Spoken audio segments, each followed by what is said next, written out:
et tenait les chefs d'inculpation pour très exagérés et faciles à démontrer. Le plus dur pour moi Le 20 janvier et les jours suivants, ceux qui ont pu assister à l'audience du 19 étaient tous incrédules, abasourdis, atterrés. Il m'a fallu un certain temps pour mesurer ce qui s'était passé quand c'était incompréhensible, incroyable.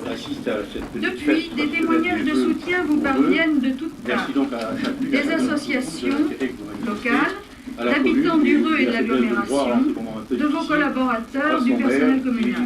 Je suis persuadé que vous trouvez là votre meilleur réconfort dans cette période détestable, et c'est bien justice. Depuis 22 ans, vous vous êtes dévoué sans compter votre temps et votre peine pour tous et pour chacun. Pour tous, vous avez développé un cadre de vie agréable et humain, avec le souci constant de la beauté et de l'harmonie, qui sont notre pain quotidien. Notre commune en a acquis une notoriété qui dépasse de très loin la région. Pour chacun, administrés, collaborateurs, collègues, vous avez toujours manifesté la sympathie, l'aide et surtout la tolérance, qualité si rare. Alors il est juste qu'aujourd'hui, toute cette énergie mise au service de tous vous revienne et elle saura vous soutenir efficacement. Pour ceux ici présents qui n'ont pas assisté à la réunion du conseil municipal de lundi dernier, je vais lire la motion qui a été votée à l'unanimité par le conseil. Je crois que c'est comme ça que le travail d'équipe est intéressant. Jean, nous avons pris avec stupeur connaissance des lourdes réquisitions du ministère public à ton encontre à la suite d'un problème de pollution du Lindon lié à l'obsolescence d'une partie du système communal d'assainissement.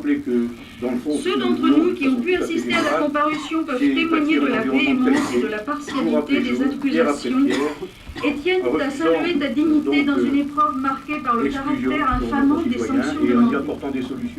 Réunis aujourd'hui sous ta présidence en conseil municipal public, nous souhaitons en premier lieu exprimer notre totale solidarité dans cette affaire.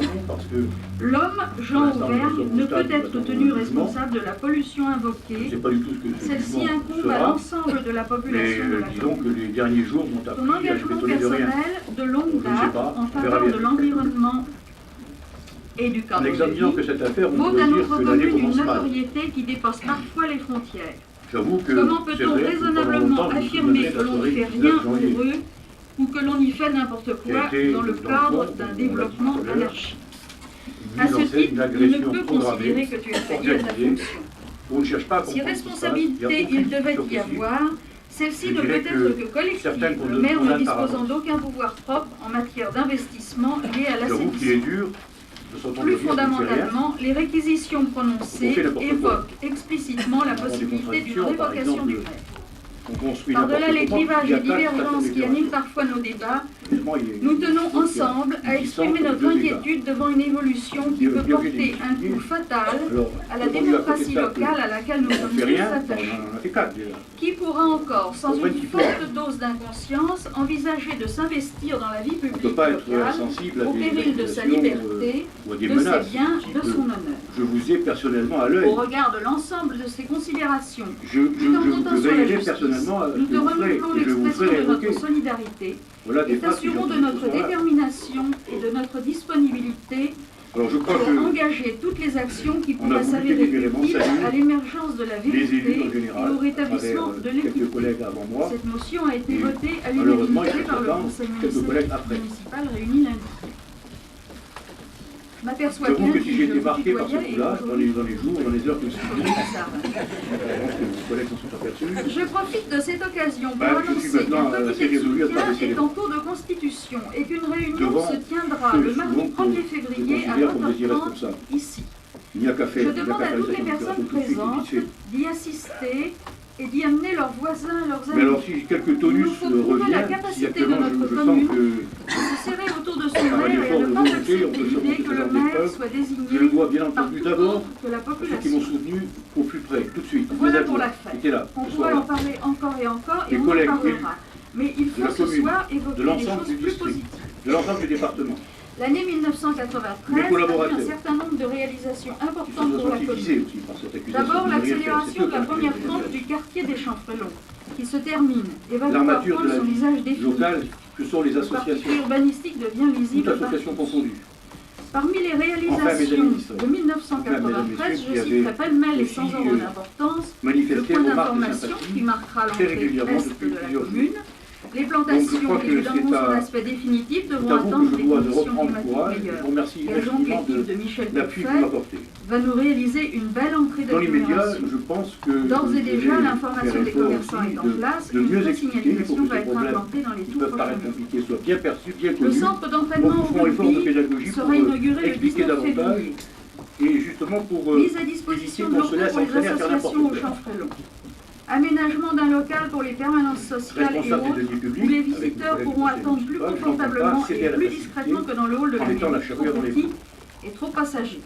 Encore une fois, je voudrais... Le parcours de santé qui vous a dû courir le jour de l'inauguration. Mais on peut aussi marcher. Une grue dans le bas de l'avenue des Bruyères, cela ne s'est débarré depuis longtemps, c'est la résidence de l'arbre de mai qui sort de terre. Aussi dynamique, aussi vivante. D'autres réalisations qui nous concernent de près, le rond-point de la Croix-Verte sur la RD 224, étape sur la future RD 334 ou deuxième ceinture de Rennes. Reste à faire les plantations, encore par les services municipaux. Pour cette même route, construction du pont à l'entrée du rue. À ce propos, il faut rappeler que notre piste cyclable sera entièrement conservée, sans coupure au niveau du pont, grâce à votre intervention très ferme auprès des services du département. D'autre part, grâce également à cette intervention, les 3/4 des érables qui étaient voués à la destruction seront conservés. La RD 21 sera rétablie dans son tracé normal vers la fin du mois prochain. La piste Centaure, centre autoréflexe de Groupama, est maintenant opérationnelle et suscite un grand intérêt.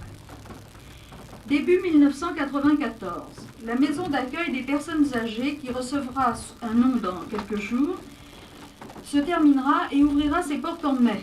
Elle promet d'être confortable et conviviale. Une vaste salle en rez-de-jardin pourra recevoir des groupes de personnes de la commune.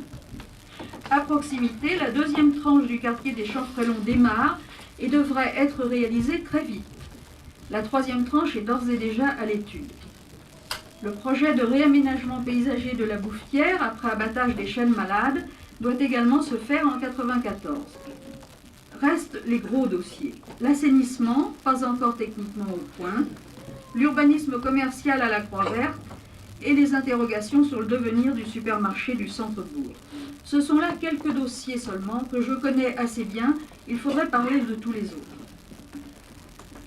Côté festivités, 1994 se trouve être le carrefour des anniversaires. Les 20 ans du collège Georges Brassens, les 20 ans du jumelage L'Heureux-Grasse-Brune, les 20 ans également de la chorale Chantreux et déjà les 10 ans du salon des vins et fromages. Ce sont des événements heureux qui semblent confirmer le slogan de notre commune, « L'heureux, quel bonheur ». Il serait pourtant indécent d'oublier que pour un nombre croissant d'Heureusois, c'est l'inquiétude et la tristesse qui l'emportent. Il y a au Reux, à fin décembre 1993, 224 demandeurs d'emploi, et l'on sait que ce chiffre est artificiellement dégonflé. C'est 10% de plus qu'en janvier 1993 où ils étaient 201. Peut-être convient-il maintenant de nous interroger sur notre responsabilité non plus d'élus, non seulement d'élus, mais d'employeurs. Je vous soumets cette idée pour ce qu'elle vaut. Avant de terminer, je veux vous redire toute l'admiration que nous inspire votre énergie et votre sérénité, toute l'amitié que nous ressentons dans nos rapports quasi quotidiens et toute l'affection pour l'homme Jean Aubert. Que 1994 vous soit une bonne année ainsi qu'à tous les Reusois, à qui je dis encore à mardi.